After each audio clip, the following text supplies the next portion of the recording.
live, so hope you're ready.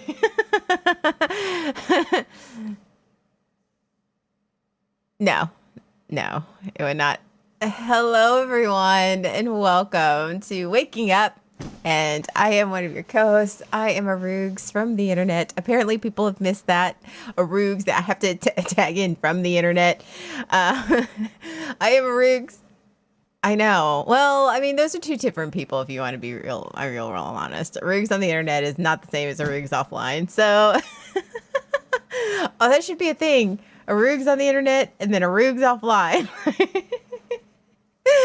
And with me is one of my best friends in the entire world and my co-host. That would be, do you want to be called Pep Pep or do you want to be Sean? Okay. Oh, it says Sean silent. Sorry. I have to mute him on desktop audio because if I don't, they can hear him when the intro is running. That's why she mutes me. Yeah, that's it. That's exactly it. It has nothing to do with the stupid stuff that I say in the back. I'm backstage. Yeah. You know what? You didn't miss much. So I'm Aroogs from the internet, and he said, as opposed to Aroogs offline. And then I responded with, that'd be a great shirt, Aroogs from the internet, or Aroogs offline. And he said, yeah. And that was about it. Okay. And then I asked him if you're all caught up. Now you're all caught up. And I asked him if he still wanted to be called Pep Pep because I am wanting to get away from Nana. I'm really wanting to, I have a lot, as you guys know, I probably have the most nicknames in the entire BSBN. I really do. I have Nana, I have a Moogs, I have a Nudes, I have a Roogs, I have it's a lot, which is fine. And I think that that's fun, but I think that I want to just narrow it down and really just I really just want to make sure that I'm focusing on sort of the nicknames are fun occasionally, but mainly what you guys want to call me because things do get a little confusing considering I have Rebecca and I have Aroogs and then I have my real name, like all of these things. So I am going by Aroogs or Rebecca, depending on what show you catch me on. And Aroogs from the internet is okay, putting the tag, but Nana's okay. Amoogs, occasionally that's fine. Like the occasional fine, but don't call me consistently. So yeah, I am Aroogs from the internet, and this is Pep Pep. Pep Pep is okay with being called Pep Pep. Like he has decided he's cool leaning into it. So AKA Sean, my co-host, the producer. Like there's a whole bunch of things. Like we've sort of taken away from the producer because you've become content. Yeah, that's true. Because I spend as much time on camera as I do producing. So, you do. Yeah. I'm always going to be behind the scenes. Well, you know what though? You want to know what though? That's growth. What? That is growth for you.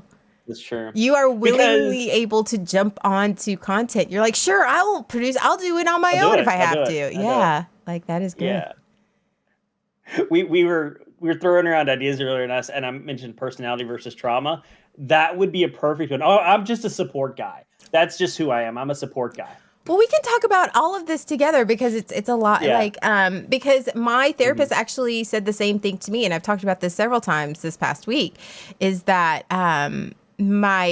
she's like, it's okay for you to take up space. It's okay for you to, she's like, you've spent your entire life and in most of your relationships making yourself background, making yourself small, making yourself quiet and not a burden and not outshining people and not out there so that you wouldn't be abandoned. You wouldn't be unloved so that people would want you around. Like you've made yourself that person and that's a mindset you're in. And she goes, but it's okay. Like I apologized to my therapist, folks. I did. I apologized to her. She's like, well, what's that face? That look on your face. I said, I'm sorry. I'm really sorry. I know I sound like I'm complaining and I feel like here I am, like taking up my time, just, whining about my problems. She goes, why are you apologizing? This is your time. You're allowed to take up that space with however you feel you need to. And I'm like, sorry. I'm sorry for apologizing. That's the best one right I know, there. that's always It's the meta apology. But yeah, so that's big for you, Pep Pep. I'm really, really proud of you. Like you really, I that's a used big thing. Deathly Afraid. Like asking me to be on WDI or like CCTV. Oh, like remember the first time I was on WDI? The List, the document. Well, okay, for those of you who don't know, okay, so we were doing Anger Interpreter for the first time. This was like 2 years ago.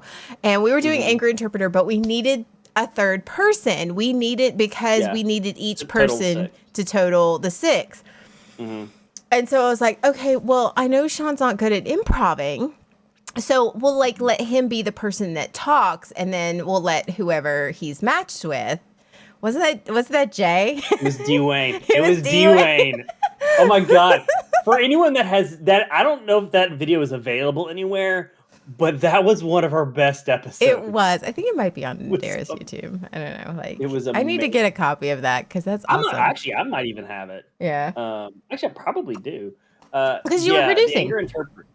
Yeah, exactly. And I record all of them. So yes, Dwayne was my interpreter, and it was amazing. It was hysterical. Like that whole thing was hysterical. Yeah. But anyway, so that was my first episode. That was his very first episode, like on full content. Like he's popped up every now and then, but on full content. And so he had like a couple days to prep, but he was terrified. Terrified. Like he was like, what do I wear? I was like, it's fine, honey, it's fine, just whatever you want to wear. Like wear something that looks like a contract job. Polo shirt, you got polo shirts. He's like, okay, well, I don't. And then he typed up and had on his screen like all of these like questions and things he wanted to say, like per room, because he knew he was being a contractor trying to build a house. Yeah. It was a general contractor coming in and meeting with a husband and wife and discussing the what they want to do to the house. And I had a long list. I researched the things the topics that come up and what might be topics. And he was so it was nervous. Like a role. I was researching. He was so nervous. He was like, if you noticed, I was terrified. But here's the thing, though, is that you were so natural, though. Like, I think that you were terrified and you were nervous, and the nerves showed a little bit, but I don't think you realized how at ease you were, like how natural you were at that. You didn't crash and burn, hence the reason we have you on all the time. And now you're a regular. Like, you hop on all the fucking time now. You're like, yeah, I'll fill it. Whatever. Right. You got a hole, I'll fill it. Yeah. I think that was like 5 minutes before CCTV. You're like, all right, okay, I'll jump on. Sure, let's do it. Let's roll with it. That's growth. Yeah. Thanks. I used to be good at improv, and now it's like pulling teeth. I think it's I think that once you I can hear the cat on Nora's bed, and it's freaking me out because like I think it's Nora because Nora sounds like a cat? No, because her bed squeaks. The mattress, the box squeak. Yeah. And so when the cat gets on the bed and it squeaks, I'm like... Wait. I was like, I know my child is at Nancy Reek's house. I know he's there. She's there. She's safe. What the fuck? But I am proud of you. That is growth. That is like in 2 years. It's a lot. That's a lot of growth for you. I think that you've grown a lot in that. I think maybe I'm pointing this out because you don't see it. You worry, you still worry about what other people think of you. I mean, that's still a thing. I mean, we're always going to, just to a certain extent with our type of trauma. But I think that like your growth in that, like your willingness to go, fuck it, all right. I mean, what do you need? I'll do it. Like, I think you and you don't overplan. You don't overthink it. I think that your overthinking has gotten less. Yes. I don't think your anxiety about it has gotten less. Like, has reduced. And so it still makes me anxious. Yeah, but it's all anxious. It's most of its anxiety up until the point. It's the overthinking. It's all of the things that might happen ahead of time. But once I'm actually in it, a lot of that goes away. It just kind of happens. So, and I'm a bit less worried about what everyone thinks. What's going to happen is happen. It's my personality is my personality. What I bring to the table is what I bring to the table. And I think honestly, you do that a lot in our gaming too. Yeah. Yeah. I don't know if that's a good thing or a bad thing, but we're letting it happen. I know that's why I'm laughing. Cause y'all have about kicked me from the group the last couple times. Like last night, like last time we were gaming, like the moment he logged in, we're like, and we're kicking you from the game. Like, what the fuck? Like, I am not I am not in the mood for you today. I was like, hey, how you doing, my Wastelander peeps? He was like, Heidi ho, Wastelander peeps. Oh, by the way, it's like 2 a.m. and I'm bringing this energy. 2 a.m. It was like 12:30. Well, 2 a.m. Oh, my time. Yeah, it was like Heidi ho, Wastelander peeps, and like Jay and I are like, nope, nope, I am not in the mood for your shit. Kick from team, yeah, hashtag kick from team. Mm-hmm. I have not felt well the past couple of days. Like I didn't even game that long last night. Like I'm not, and I slept in. Like I've slept more this past weekend, and I had shit to do. Like this is what happens. This is what fucking happens. Is I am over here, and I'm like, I have a whole long laundry list of things I need to do this weekend, and of course, it's like I wake up Saturday feeling like garbage, and I slept most of the day, and I'm like filled with anxiety right now because it's like I have still so much shit I need to do, and I haven't done it because. But why does that fill you with anxiety? Because I can't. I have to be productive on my week. I don't the whole reason that Why? Rooks took the kids this weekend is so that I could clean and get shit done. I don't know. I trauma. Okay. There we go. That's it. Why? Yeah. I don't like. Why Rooks? Why do you? But trauma. Yeah. Well, Trauma. yeah. Well, it's like you said, and I asked that question last night, and you were like, yeah, that's what it is. I'm pretty sure that's what it is. Yes. But you're not. I do the exact same thing. We tell ourselves. I tell myself I have to get these things done. I have to. Why? Because I have to. I have to get it done. If I don't get it done, I'm gonna feel bad. And if I'm not getting it done, I'm feeling anxious. Whatever reason, I'm not getting it done. I'm feeling anxious about it because and that can spiral if I'm not careful. Oh, it absolutely spiraled for me.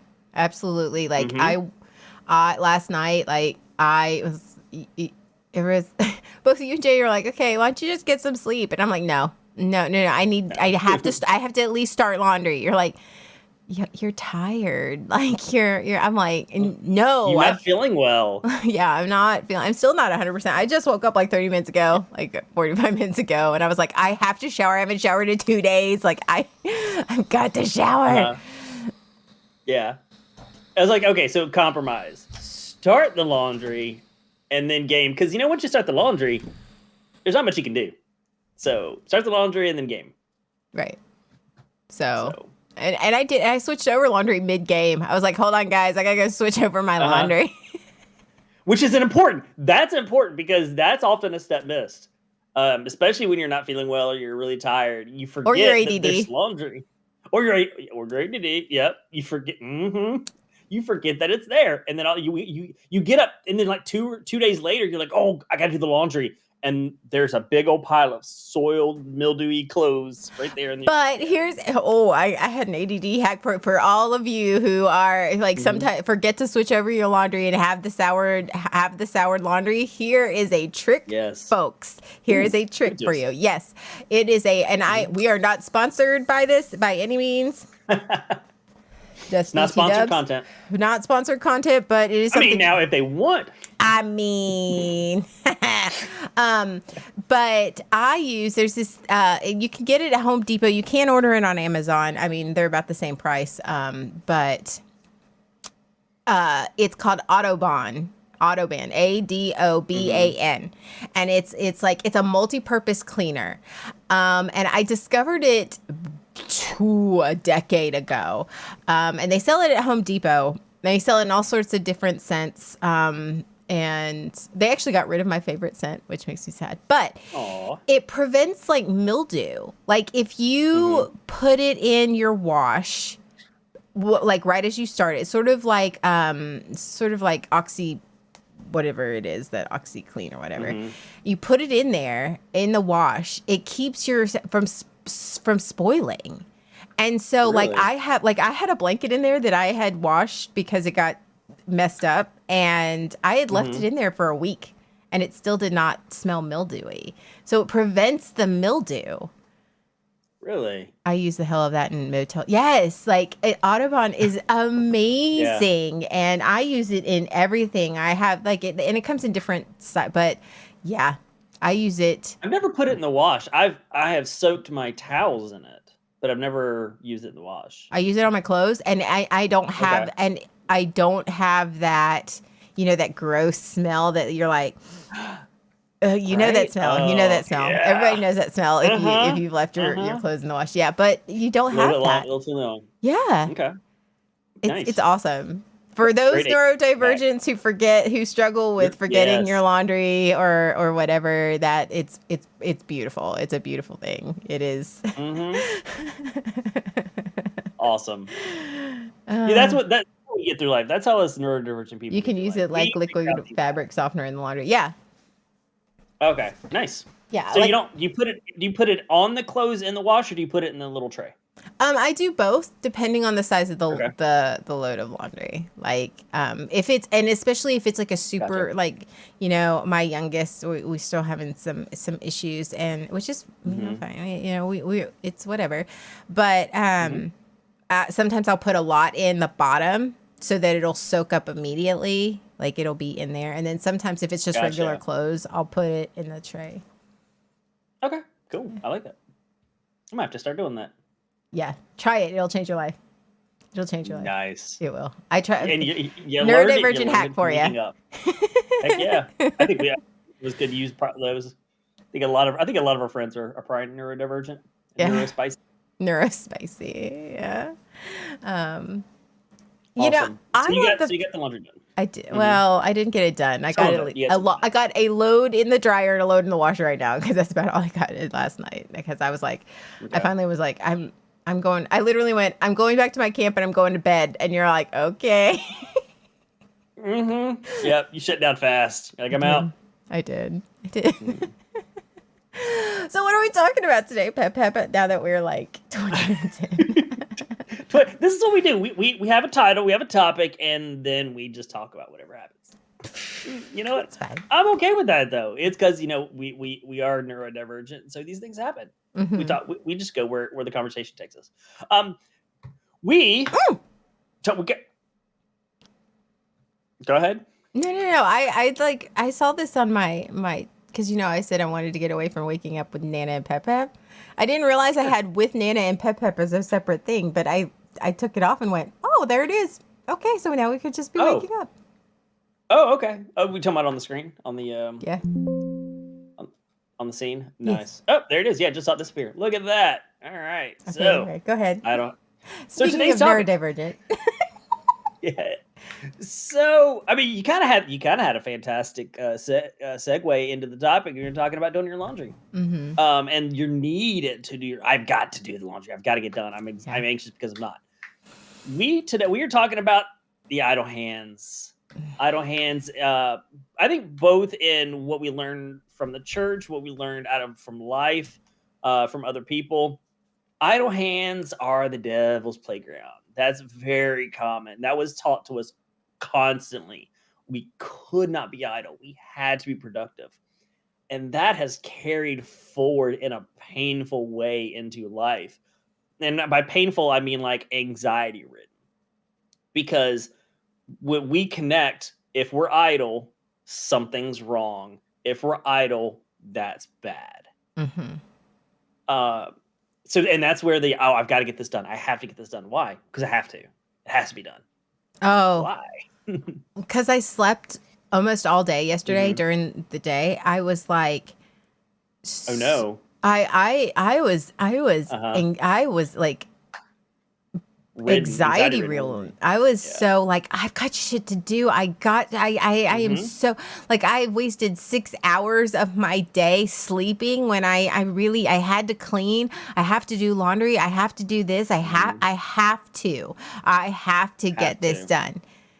Yeah. And yeah, I do need to clean my house. And yes, I do need to do my laundry, but I mean, I'm also not feeling well. And I have to get some rest. And it's one of those, And I you. have to I Mm-hmm. have to get groceries and I have to do these things. Yeah. Well, and you worked incredibly hard last week. I did. Even on my You vacation. stayed up late. Yeah, even on your vacation, you worked really hard last week. So we can be very judgy of ourselves when it comes to what we accomplish and don't accomplish, and what we think we're supposed to accomplish, what we tell ourselves we have to accomplish. Right. Because like of the things that you said that you had to get done yesterday, really only one of those to me was kind of an imperative. The groceries. You kind of got to get the groceries. If you don't have groceries, you don't eat. So that's the closest that I would say you had to get done. But all the other stuff, you wanted it to get done. But is it have to? And I do the same thing with myself. Is I tell myself I have to get these things done, or if I choose to not do anything, that's the worst feeling that I fight. The feeling of I've wasted my time. I've done nothing. Have I've to is been not the same lazy. as trauma to. That is absolutely correct. That is Mhm. correct, Jay. Both, and last night, because I wasn't feeling well, Mhm. both, like, this is how, like, Jay, Sean, and I are the Wasteland Welcoming Committee. So we game all the time together, all the time. Like, we're Yeah. just, and that's great. Like, that's just our little thing. But, like, both of them Mhm. were like, "Are you okay? You're awful quiet. What's going on?" I'm like, Yeah. I Mhm. finally had to go, "Guys, I just don't feel well. I'm okay. Uh-huh. Knock it off. Your hypervigilance is about to drive me nuts." Like, they get really Mhm. protective of me. And I'm like, Mhm. "I'm fine. I'm just don't feel well. I just want a game. What do you fucking guys leave me She would alone?" Arooks would go, oh, look, what's wrong? Arooks, are you okay? What's the matter? She's like, I'm fine. I just And in another installment of Is It Personality or Is It My Trauma? Hypervigilance. Oh, that's what me and Jay talk about all the time, because that is absolutely my trauma right there, is hypervigilance. Mhm. Because that and that actually, hypervigilance actually ties in, that part for me ties into Mhm. being res like, Mhm. because I was always, if I was sitting, I was not doing something, I was always getting fussed at. "Well, did you do Mhm. this? Did you do that? You could be doing this. What are you doing? You're just hanging out. You're not doing anything." So I would, turning your trauma into a superpower. Ah! Yeah. I mean, yeah, you're right. But I mean, sometimes it can be, because sometimes it can be your It's kryptonite. sometimes it's two-edged. Sometimes it cuts both ways. Yes. It's very much like, okay, what can I get done before, like, that person gets home? What can I get done? That Mhm. person seems upset. So what am I not doing? Maybe, okay, that person's upset. So I'm going to do my whatever. I'm going to clean this. I'm going to do this. So maybe that Mhm. like makes them not angry. Like, it's very much when I get hyper vigilant and I feel somebody, like, I can sense somebody's not okay, I will instantly Mhm. start doing something to Yes. try to fix the problem, because I instantly take it on that I am not doing something that is making them unhappy. It's your responsibility. It's my response. I do the same thing. It is my responsibility. I will go into super clean, super organized. I will go into that hyper state of I don't know what I can do to fix. I don't know what's going to fix it, but I'm going to do everything I can possibly do to try to fix it. Yeah. Because the idea of just it them experiencing their emotions or them being whatever or them communicating to me. Nah, that wasn't. Nah, I couldn't do that. I couldn't wait for that. I couldn't ask for that. I just went into this hyper vigilant state of trying to fix it. Yeah. You talked about the leaving. one of the things that was really hard for me, especially as ADHD, is my ex would give me a list of things to accomplish while she was out, while she was gone. Yeah, now it wasn't a discussion. It was you need to do these things. I need these things done. It's the honey-do And list. yeah, I was given a honey-do list But before she left for whatever it was that she was doing. yeah, but the honey-do list, I don't okay. Okay, continue with your story and then I will give my opinion. All right. Okay. So then and it wasn't specific things, it was broad things. It was like clean the living room, clean the kitchen. It wasn't like make sure all the dishes are done. It was big broad strokes. A lot of this happened before I even got diagnosed with AD, because I was a late diagnosis for ADD. So you tell me to clean a big space, give me a big broad thing, I'm gonna do what my brain tells me to do, or what my brain thinks needs to happen, which really for me is organization. I'm not a deep cleaner. I'm not a details cleaner. Does it kind of look clean? Is everything organized? Like, and so I would do what I think. Plus, I'm also ADD. So I go through the doom drawer, and all of a sudden, I'm no longer in the kitchen. I'm now in the other side of the house, cleaning the other side of the house because something took me there, right? So I'm all over the place. And then she would come back, and I would get fussed out. Why didn't you clean this? I spent 8 hours cleaning it. Well, it doesn't look like you did. So every time it got worse and worse of just this hyper, I've got to get this done. I've got to get this done. Instead of talking about it, instead of dealing with it, it just became trauma. It turned into trauma. I have to clean. And so anytime she left the house, it was like, ooh, super clean. Mm-hmm.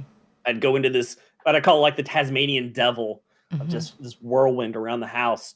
And the entire time freaking out that it wasn't good enough. Mm-hmm. The moment she walked in the house, I'm anxiety ridden. Mm-hmm. Yeah. Mm-hmm.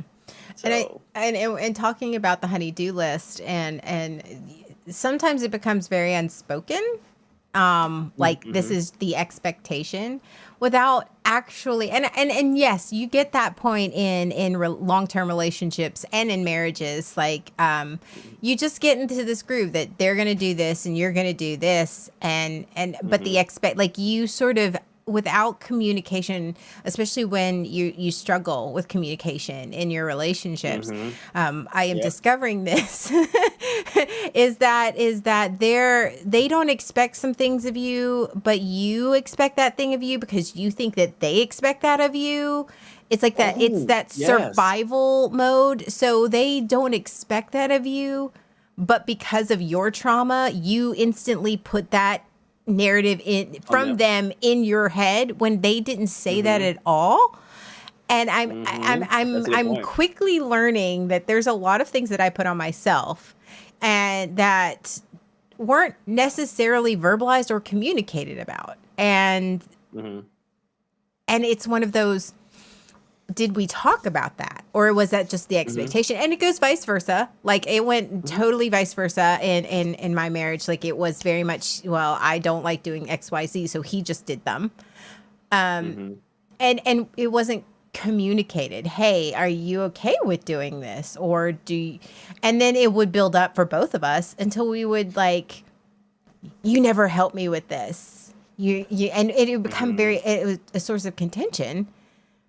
And I'm like, and then it would surprise you and be like, so all you have to do is ask. Like, all I have to do is ask, but we never asked.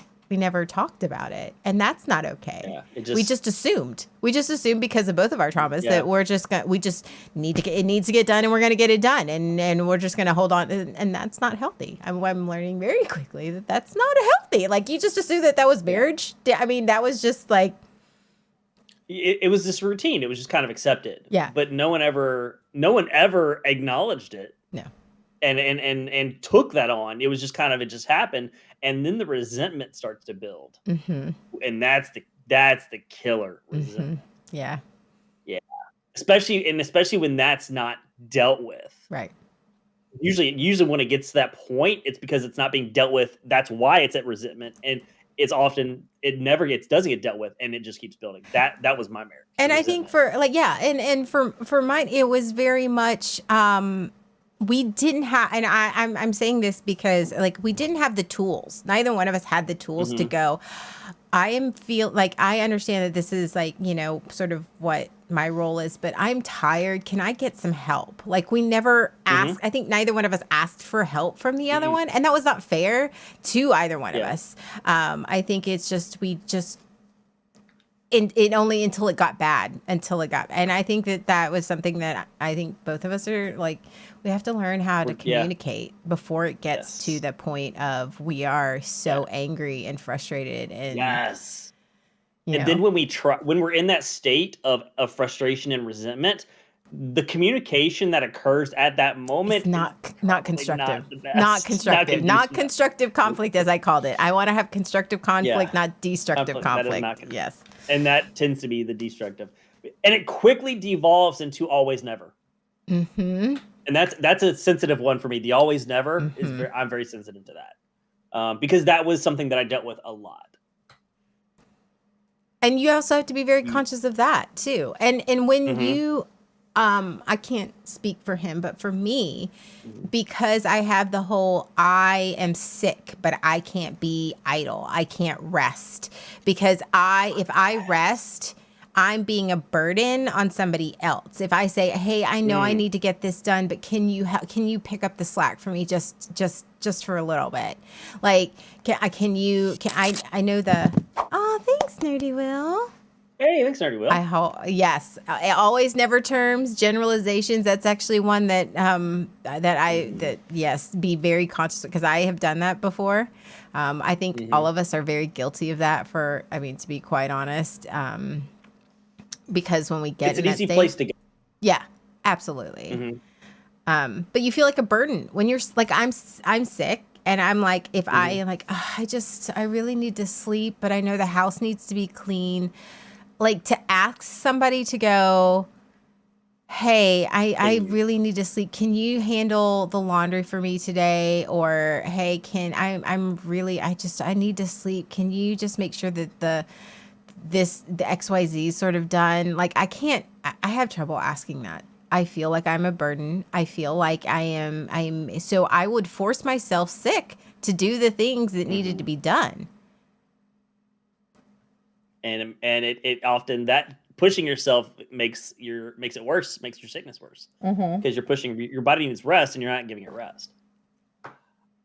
I fell into the trap of, I felt a burden the same way. I wouldn't tell them. I wouldn't communicate, hey, can you do this? Because I'd feel the same way. But I went a step further in a bad direction. I wouldn't communicate that I needed them to do this, but I would hope that they'd figure it out. Oh, that one's worse. Oh, that one's bad. And then when they wouldn't figure it out, when they didn't look at me and go, I bet he wants me to do this. Then I get angry because I'm like, well, I would have done that. I would have seen that. And I put this on them. And I thought this was normal. I thought this was just how things worked. Oh my God. And then guess what? Resentment. Because why didn't they know? How didn't they know? Completely unfair to the other person. 100%. Oh, it's so bad. I feel that all the time. So terrible. I did the same thing with C-Rigs all the time.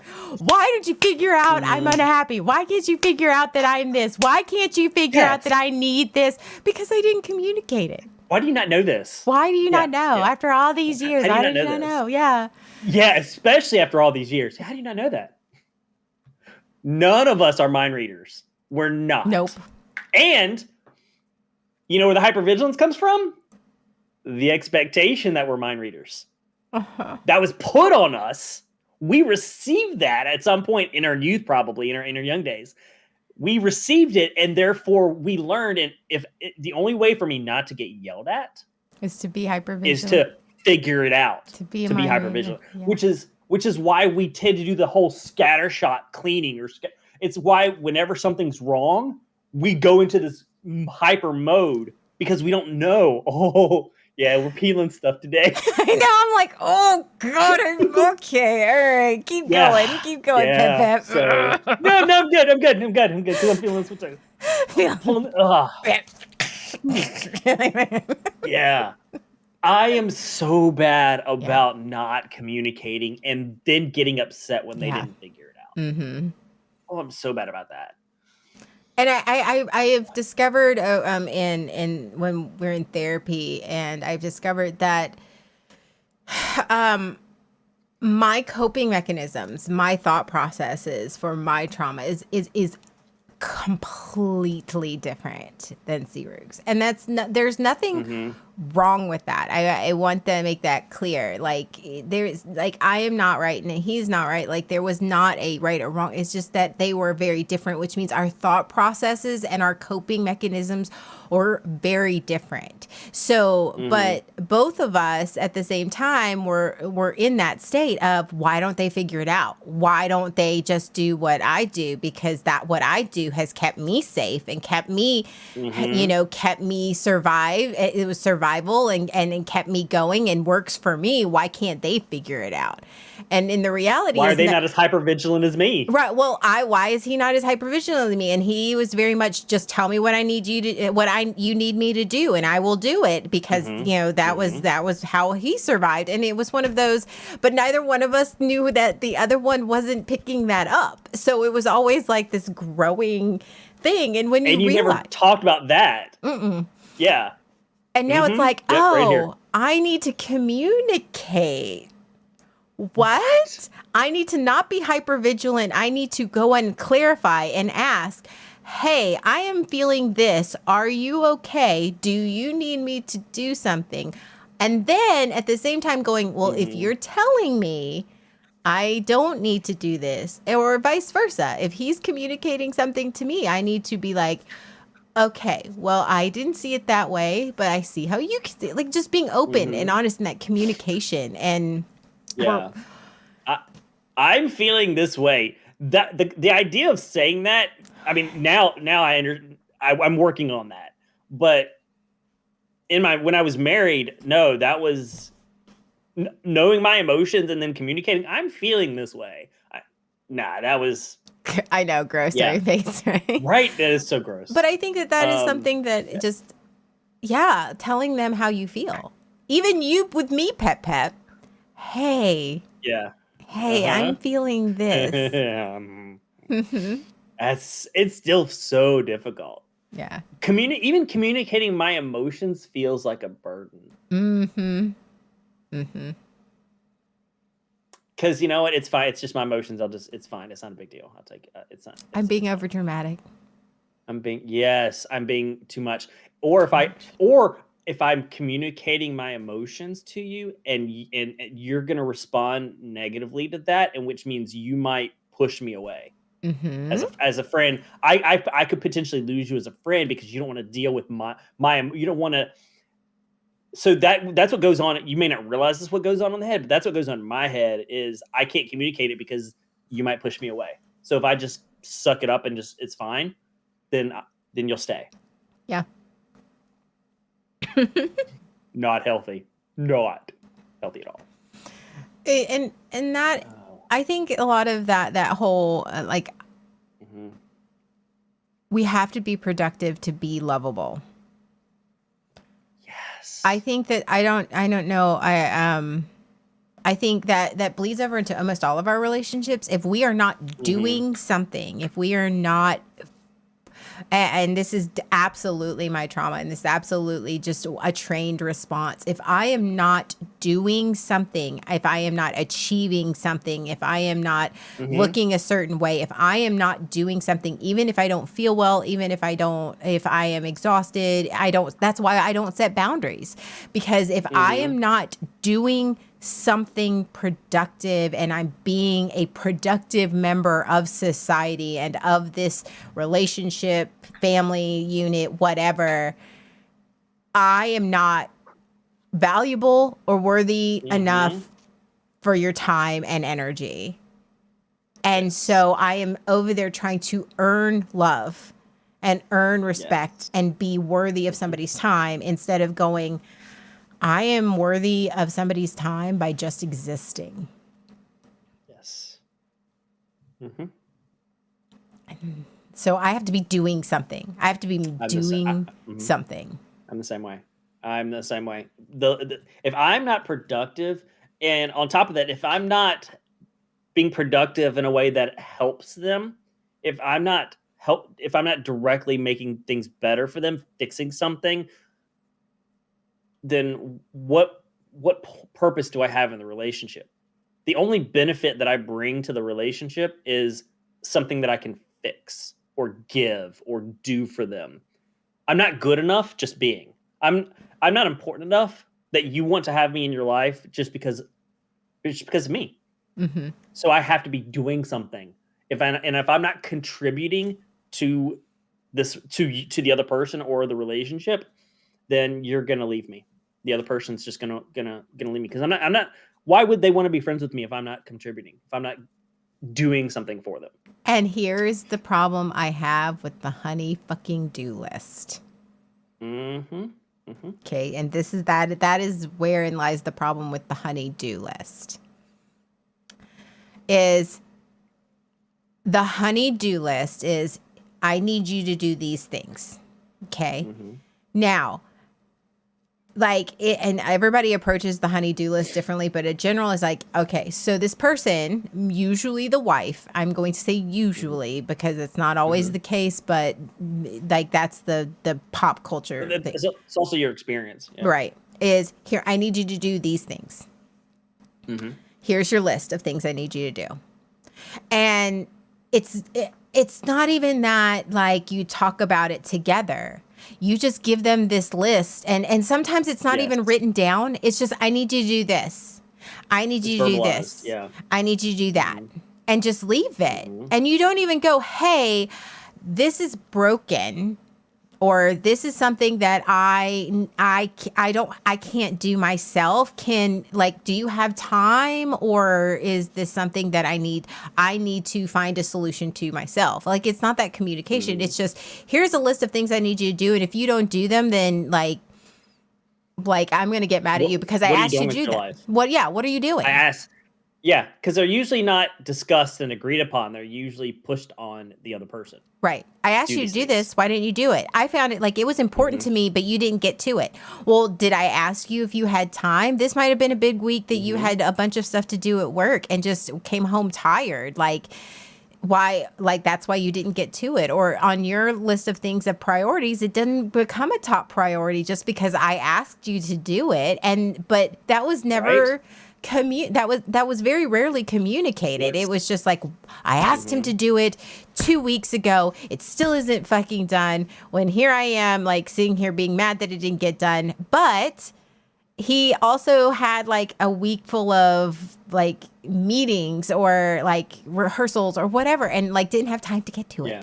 And he's exhausted when he gets home. And I was never like, I knew that, but my needs were a priority. Why didn't he make my needs a priority? And then it becomes that vicious cycle. He must not love me. He must not care. And it's not the case.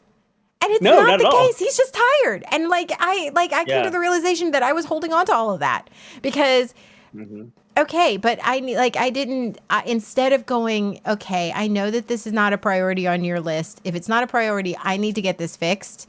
Like, can you get this done? Is this possible for you to get this done? Or do I need to figure out a solution for myself? Instead of that, I would just get angry and I would get bitter and I would like, and all of this gets like, oh, he's just being lazy. And I honestly, it came in reverse. There's a lot of things that he wanted me to make a priority that I didn't see a priority. But, and so because communication wasn't a thing. Yeah. Well, I don't think we were ever taught or shown how to communicate well. Facts. Ever. Not at home and not in the church. Ever. We didn't know how to communicate. I grew up in a passive aggressive home. There was little discussion of emotion. There was little demonstration of healthy emotions, and there was little demonstration of healthy communication. It was very one-sided. The communication that I saw was very one-sided. Hmm. So yeah, the idea of being able to communicate these things directly was not a concept that I understood.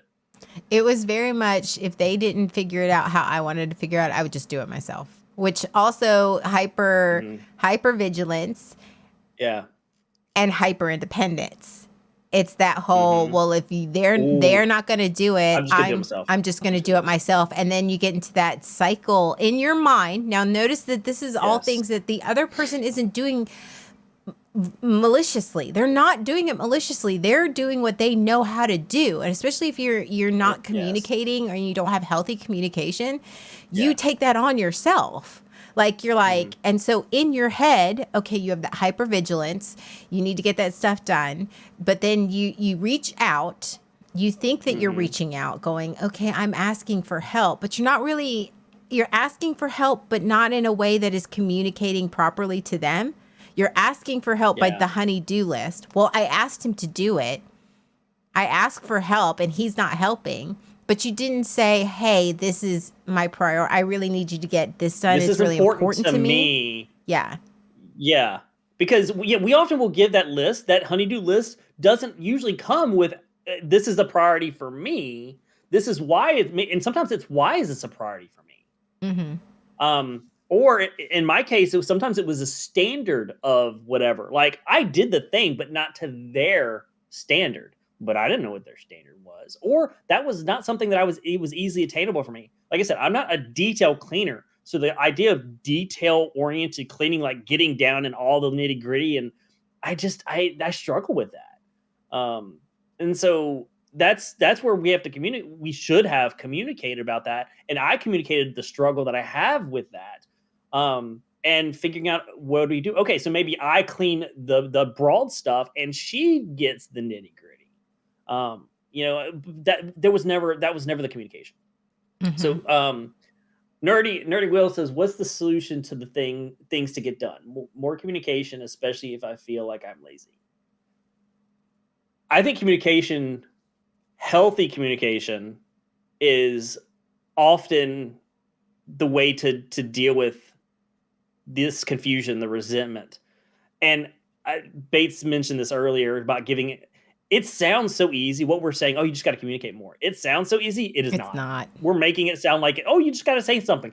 It is not No, we're easy to saying do. this because it is still to this day a very much struggle. This is still something that just because we have come to, we are, oh, and okay.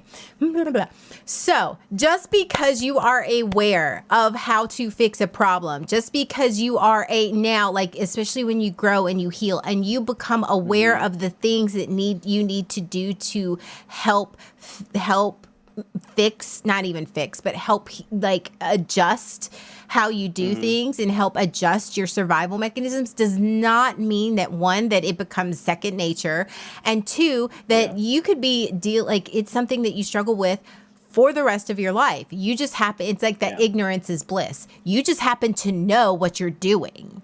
Okay, I Yeah. am now doing this. Now I've got to catch myself. Okay. And Mhm. go, okay, this is where my head's at. Now I've got to do the different thing. And sometimes it becomes second nature, sometimes it doesn't. And that's okay Mhm. too, but it's not that simple. But it is Mhm. something now that we are aware Right. of. It is Yeah. not as easy as that. Yeah. Especially because when these things need to be communicated, when it's appropriate, or when it's timely to communicate them, is a lot of times when they happen, which is the time that our emotions are heightened. It's Mhm. when we get frustrated about something. It's when something happens and we're like, "Oh, why didn't you?" That's the point where we're going to communicate, but that's often not the best time to communicate, because our emotions are out of whack. We're dealing with some uncomfortable emotions.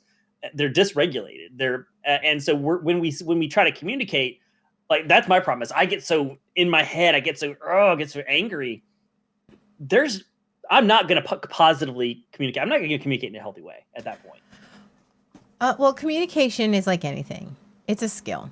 It is a Mhm. skill that Yeah. you have to constantly practice. And like I said this on Friday night, you learn the skills. You start learning the skills. And in the beginning, when you're starting to really practice, because you have to practice. It has to be a conscious, diligent, purposeful practice of, I'm going to make these changes in how I communicate. And they don't come naturally to you because they are new skills that you are learning. So you're not going to get them right every time, and you're not going to do them well. And but you have to practice, and you'll practice it. And even though it doesn't necessarily, like, it might not come second nature, but you're aware of it.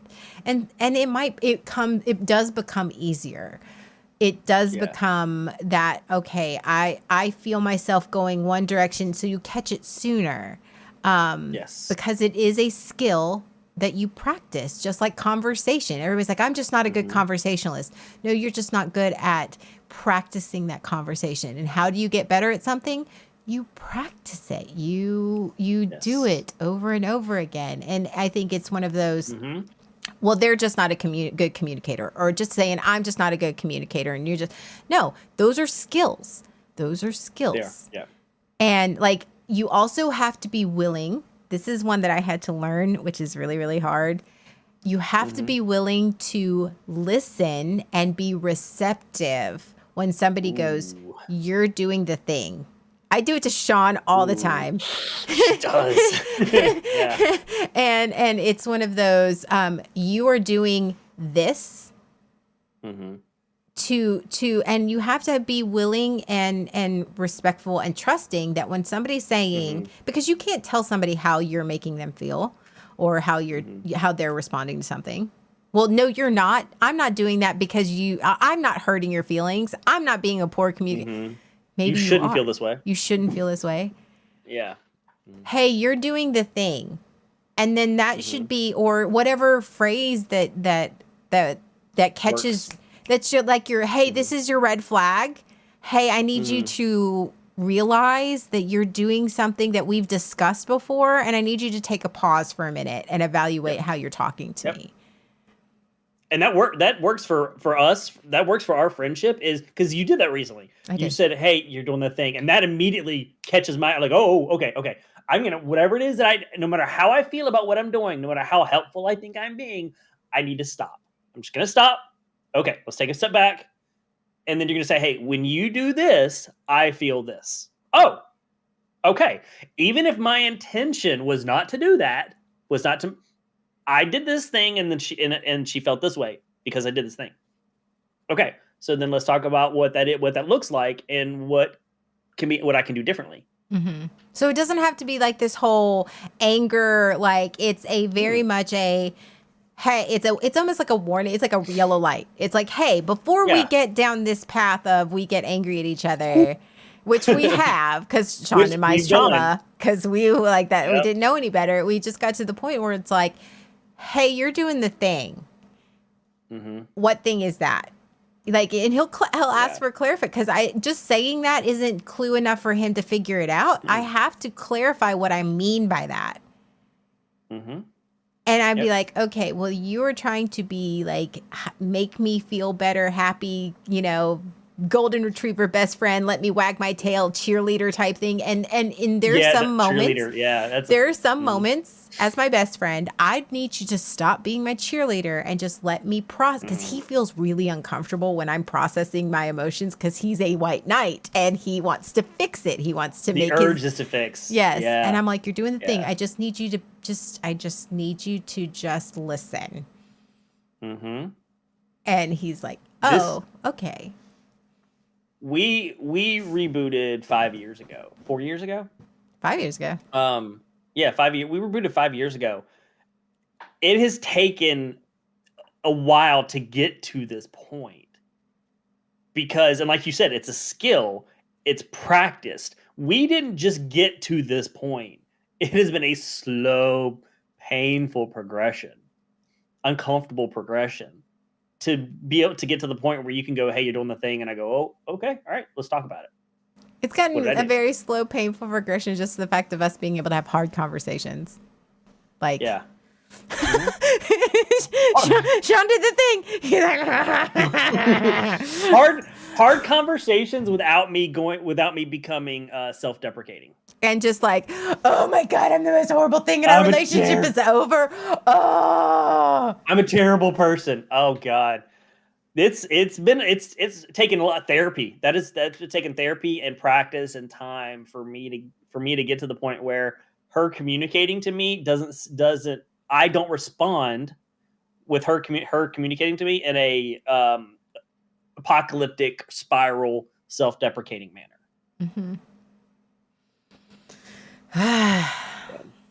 Yeah. But So idle yeah, hands. I don't. But it's not even that. It's us. I think that it's all about, I mean, we're talking a lot about communication, but that's where a lot of that comes from.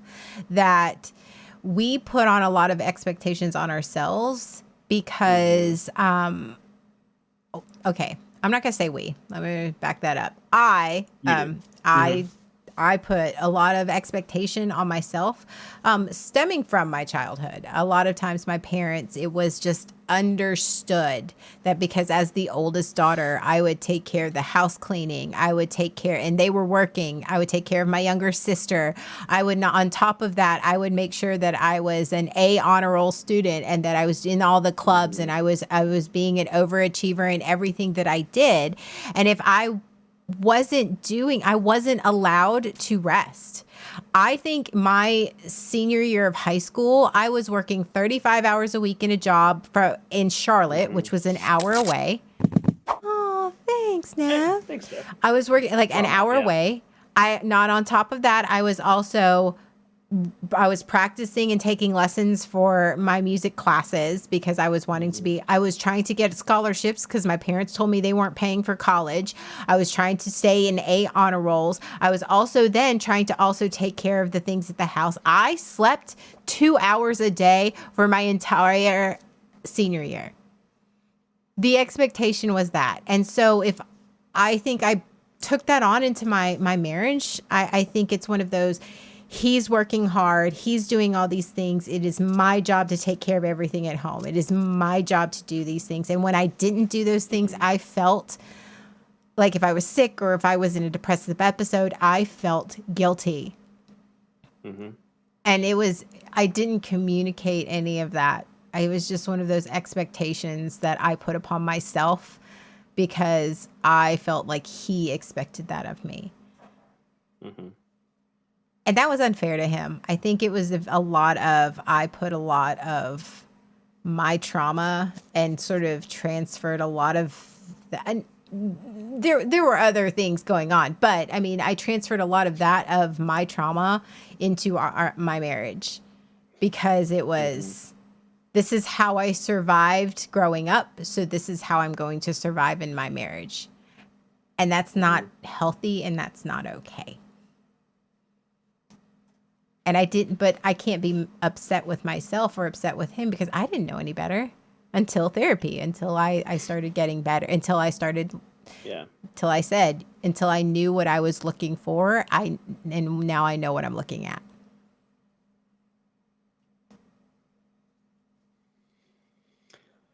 I think I know this happened to me, but I think men, because of societal norms, get in this. The way I provide for my family, the way I have to be productive. I have to work all these hours because that's how I show love to my family. I learned that from my dad. That's how you show love is you work hard and you put food on the table and blah, blah, blah, whatever. Society still teaches that a lot, to men. And so we don't stop to go, okay, spouse, what do you need? What's important to you? Because if I did, I could guarantee it wouldn't have been work 50 hours a week, 50, 60 hours a week. It would have been something different. But I take that on and I project that onto them. They want me to do this. They need me to work myself to the bone, work myself to exhaustion And no, they never spouse never asked for that. They never wanted that. And if I had said, if I had asked what do you want, she wouldn't have said that. She would have said something different. But I never What do you communicated think that. she would have said? Being real honest with yourself. What do you think that she would Oh, have I said? am. I am. Okay. I think she would have said, I need you to see me. I just need you to see here and see me as a person and as you're someone, an important person in your life. I I think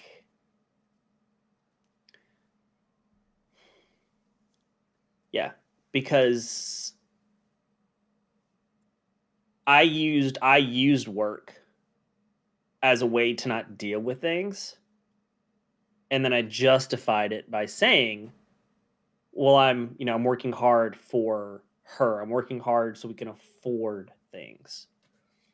I think she would have said, "I don't need that. I need your attention and I need to feel seen."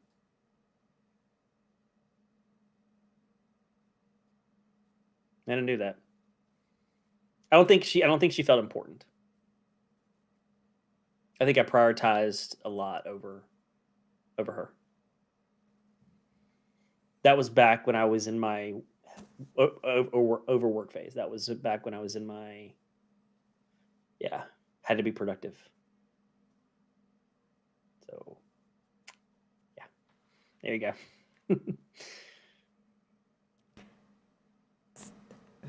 That sort of hits. That sort of hits.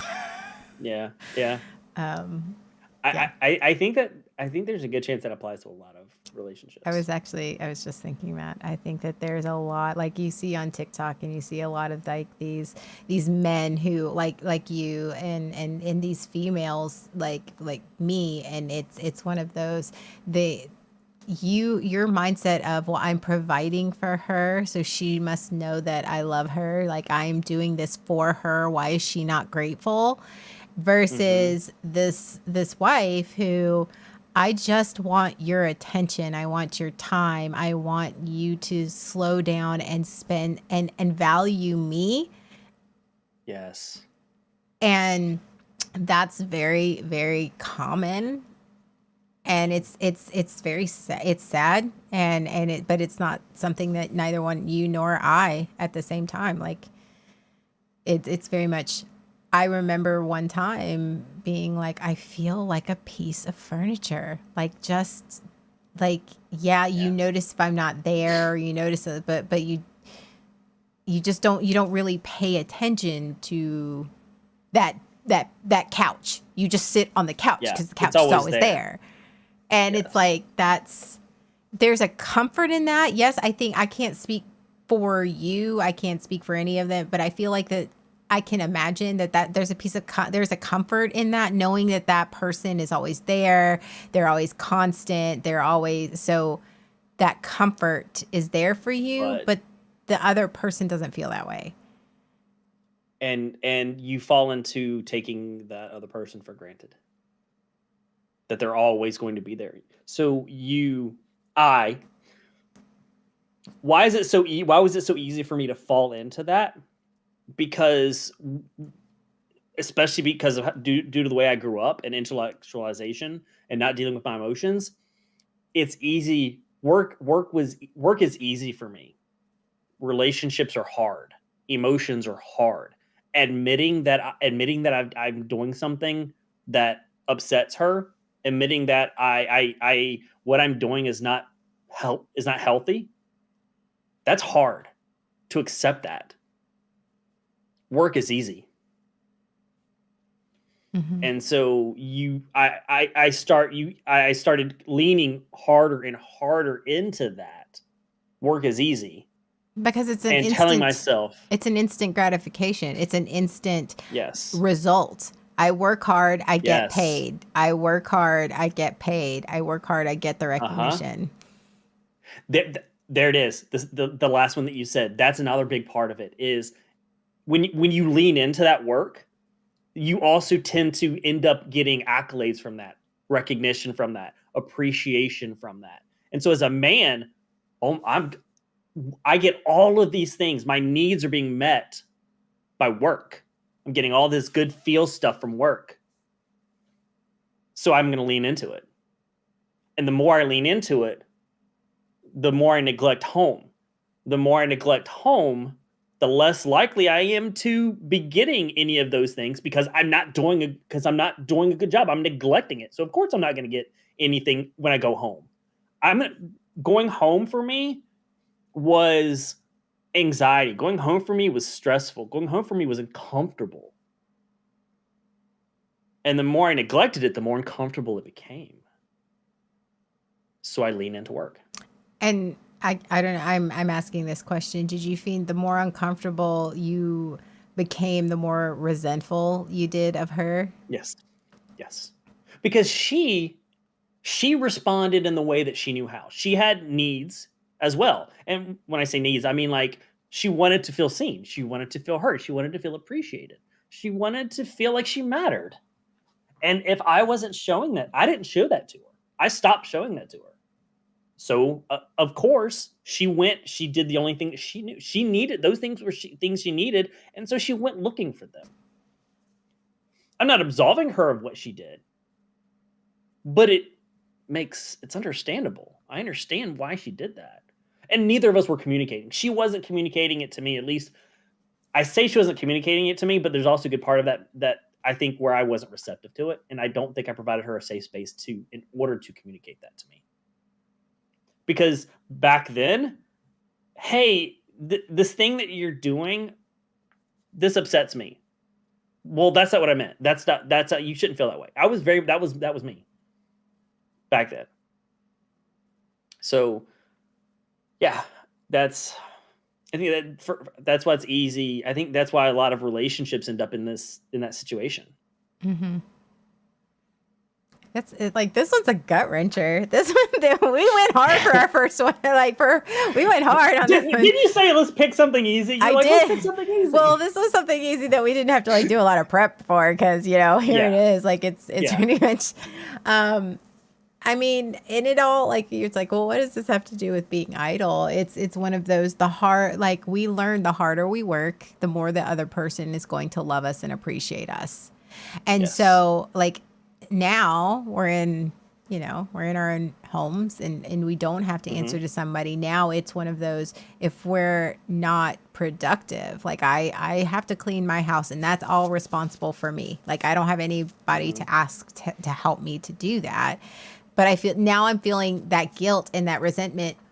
It's all internalized now. It's all instead of being you can't externalize it. No, instead of being bitter and angry about why aren't they helping, it's all now, oh, okay, so it's all coming back on me. So, okay, now, well, I'm just being lazy. I am just being lazy. I am just being worthless. I am just being all of these things instead of now it's all on me instead of on another person. Yeah. So in a way it can be worse because there's no one else to put it on. Yeah. So you end up self-deprecating and judging. I judge myself harshly. There's all these things that I could be doing. Mm-hmm. You hear this a lot with work, but it very much can apply in the home. If you got time to lean, you got time to clean. Fuck yeah. Now, remember, I grew up in a hoarder's home, so there was always stuff that needed to be cleaned or picked up or straightened. For me, the way I did that is I cleaned up my room. I straightened my room because you couldn't really, in a hoarder's house, you can't really clean anything. I straightened up my room and I shut the door. Yeah, I think a lot of it is we are told that being productive and reinforced in the church. I mean, that is just one of those things idle hands, the devil worship. That's been going on for centuries. They made a movie about it. Right. if you aren't being productive, you aren't worthy of God's love. You're not worthy of people's love. And that bleeds into a very damaged psyche of I have to work. I have to work even when I'm sick. I know Yes. how often have Oh, you gone to yes. work deathly ill that you need to be at Yep. home just sleeping, but you're like, no, I've got I work gotta to work. do. So if I don't do it, it's not gonna get done. Then it doesn't get I done. get, Then it doesn't you know, fucking get done because either way, like, what? yeah. Yeah, I fall victim to that all the time. The feeling of I have to get it done, and only I can do it. I'm the only one that can. I've got to work. Oh yeah, I think most of the time when I'm sick I've worked. It's only until recently in like the last year or so where I have actually taken sick days. I've stayed in bed, and even when I did that, you think I was guilt free? Absolutely not. You take the 6 days and then you're riddled with guilt. Riddled. Like you're Yeah. making yourself worse by going, I'm freaking sick, and then you're just There's so like, many things. yes, Yeah. yes. Yeah. It's yeah. That's so it's hard to get to the point. We're still not at the point. I'm still not at the point where I can, hey, I'm sick. I'm going to take the day off and I'm not going to feel bad. And mental health days do fucking matter. Like if you are, hey, one. Mhm. Yeah, and I was That is I was fantastic, just Nerdy as Will. Nerdy Will was just Yes. saying, mental health Yes. days do fucking matter. And I think Yeah, that like you would make the absolutely. joke of I'm taking a like I know for our generation, Sean, that there was a lot of like, I'm taking a mental health day, and it was almost That mockingly. was yes, it was. Absolutely. Yep. It's one of those, I am exhausted. I am in a state where I can't, even if I show up to work, there's times where I should have taken mental health days in the fall, but I didn't. And I didn't get work done. I might as well have taken the fucking day off. Like, because I was not in a mental health state to even be present at work. Those freaking matter. And I think that, I know, like, if you struggle with, because I know a lot of my employers, they're older, so they're still of that old mindset of you work even though you're tired, you work even though you're sick, Butt in the seat. butt in the seat, we gotta see there. And it's one of those, but Mental health is that's not important. And I set that boundary with my work. I said, this is the only time my therapist can see me since I started a new therapist. I don't have evenings anymore. I will be taking this time off. I will be leaving early on this day. Now, if you want me to take my PTO time, I will absolutely do that. But this isn't like my mental health. My therapist can only see me at this time. And this is important to me. And I will be taking it off. Like there was no question. There was no there was no asking permission. There was, I'm telling you, and I will take the PTO for it, but I am not. Or I can work during my lunch. I can make up that time. Yeah. But this is a time I will be leaving early on this day. Set a boundary. I did. And because I was making a point that my mental health is important to me. And you know what? It doesn't have to be important to them. So I can take my PTO, but this is not going to be a debate. Because it's like going to the doctor if I had a physical illness and I needed to go every week. Like it's the same thing. I have a mental illness that I need to see a doctor for, and this is the only time that they can see me. I can't work around it. I was able to work around it before. I can't now. And that's me prioritizing and making sure that mental health is no longer just it's a whim. You can just deal with it whenever. No, my mental health is just as important to me as my physical health. And that's okay. That is okay. It's not like of our older generation, like the younger generations, like they're getting that. Yeah. But our generation is like, I don't have to work myself to death to make myself a valuable person. Absolutely. Yep. And you're not, when you're having those bad mental health days, when you're just exhausted, like you said, you're not getting much work done. So what's the point of having a butt in the seat when you're not going to get anything done? You might as well just take the day off anyway, because you're not going to accomplish anything. I think this year is the first year I have actually taken a mental health day. And when I say actually taken a mental health, meaning I told my boss, I'm not here. I'm not okay. Like I'm struggling. And I need to take a day off. I just, and he is my current boss has been really good about going, all right, thanks for letting me know. Take care. And that's it. There's no, well, I kind of need you, but I really, that's the boss. That's a huge red flag. If you get a boss that tries to negotiate when you communicate that stuff, that's bad. Yeah. So Nerdy Will, I totally agree with that. And that is, so glad that you have that you're able to do that, communicating or taking mental health days. And So that important. is not easy. Again, that is It a is not. skill, especially when you have been trained to your production equals value as a human. Yeah. It's not easy. It is not. It is absolutely hard.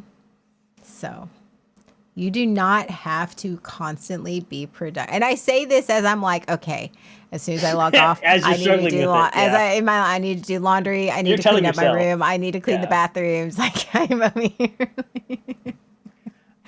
Miko has a fantastic. It was months ago, I know, but Miko had a great episode about kind of along the same lines of your self care. Like she has a self care day, and she adheres to that very stringently. And so yeah, she really emphasizes the importance of taking mental health day, or you don't have to be productive all the time. You can do nothing. Doing nothing is important sometimes, and not feeling guilty about that doing nothing. That's a hard part, is not feeling guilty about the doing nothing. Mm-hmm. And that's one thing I've really worked on, is it's okay for me just to stare at the TV for a while, for me to take a day and just not do anything. Hey boss, I'm having a hard time mentally. Karen called in today. Could you move that mental breakdown to next Thursday? Thanks. Yeah, that's I'm gonna need you to have a mental breakdown another day. I did that last year. I remember there was a couple times where I called in and because the night before, and I woke up that morning still in a very broken in a breakdown state. I guess it's that crisis state is more accurate term for it. In a crisis state where I couldn't even get out of bed. There was no way I was even going to. I said, I'm not coming in today. And that was hard for me, but it was one of those, I could have gone in, but it was going to be, there was not going to be anything coming of it, because I was crying like nonstop for like, there was days where I would cry nonstop for like 24 to 48 hours. Like, and I don't mean like, oh, a slight tear. Like I was dehydrating myself. I was crying that hard. And when you're in that state, there's no going to work. There's no doing anything, especially with the job that I did at the time. There was no doing anything. There was no like trying to create something pretty, because I was not doing it. I was not going to be able to do it. And in fact, from a business perspective, like if you're an employer and you have an employee that is having one of those, if your employee comes in and to work in a mental state like that, do you think it's going to affect the other employees? Absolutely. So now you don't just have one employee who's not getting much done. You have a bunch of employees who are not getting stuff done. Because they're all talking about you, and they're all like, you know, what's your problem? Or like, you know, it's going to have an impact. It's going to affect the office. Right. So yeah, if you're ever a manager, employer, you get people under you, give them that. Let them have now that. If it becomes a consistent problem, then that's when, but like if you know that this employee, or you know you're an employee that literally throws everything you are into your work and go, they can deal without me for a day. They can deal without me for a day. And yeah, absolutely. So it's okay to not be productive. It's okay to not be okay. It's okay to not meet somebody else's standards. It's okay to not meet somebody else's standards. Only you can prevent forest fires. Only you can prevent your mental breakdowns. Well, I mean, but only you know what's best for you. And I think that's also hard, is because we're so, especially for me and my trauma. I don't know about you, Sean, but I know that it's hard to not meet somebody else's standards, because as a people pleaser, as somebody who has the trauma of you have to meet this or I won't love you, or that fear of abandonment, you feel like you have to meet somebody else's standards or you will be abandoned. And Yes. the reality is that you're only obligated to meet your own standards. And sometimes those standards are too high even for yourself. And that's okay to admit that too. That's yes, absolutely. Sometimes we put on too much. Yeah. We are the one that's putting on too much. The we The way is me. is me. As I'm over here looking at my laundry, because I have an eye shot of my laundry room right here. I'm like, okay, I got. Do you have clothes in your closet that you can wear? I have clothes in my closet I could wear for like literally 2 months straight and not wear the same If you outfit. didn't do laundry, you would have enough clothes to wear for at least 2 months. Yeah, absolutely. So you'd like to get laundry done today. Well, my kids don't have that much, so I definitely and towels. So those are like, priority.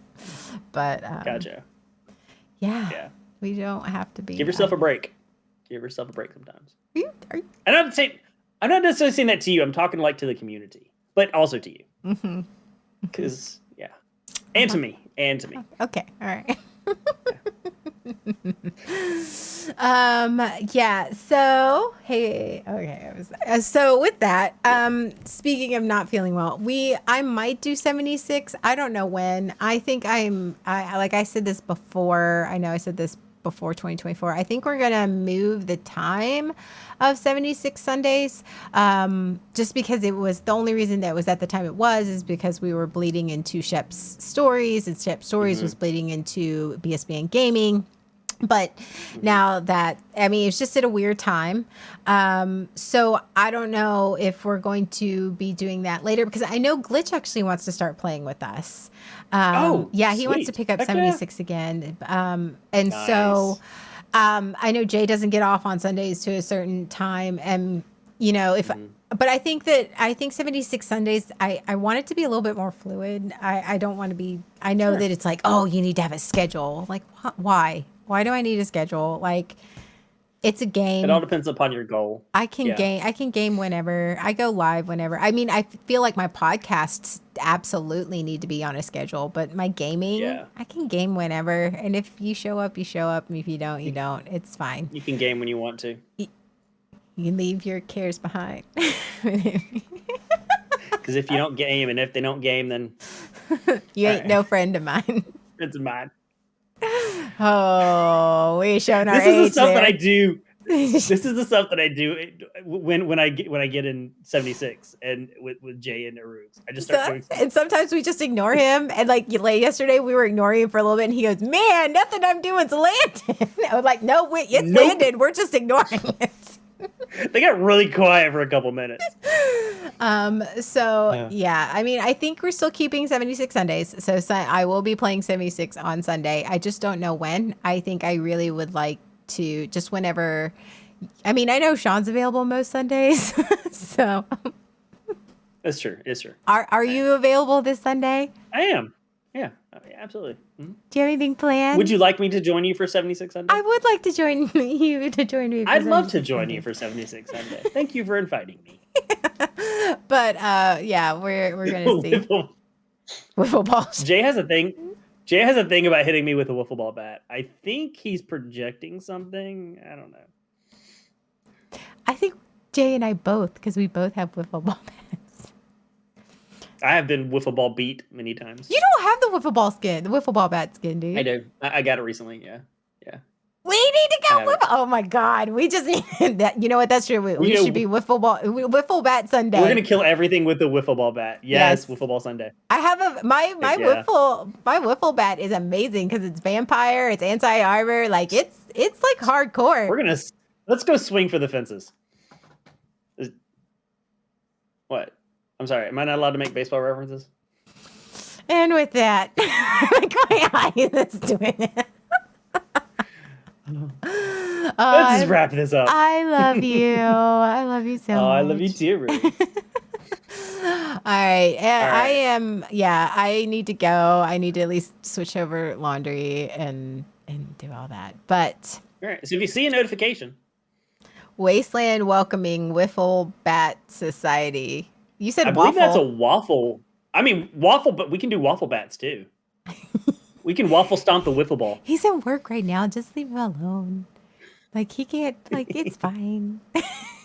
Autocorrect for the win. Do you have any closing statements, Pep? Okay, I always gotta give you the closing statement. Do you have any closing statements?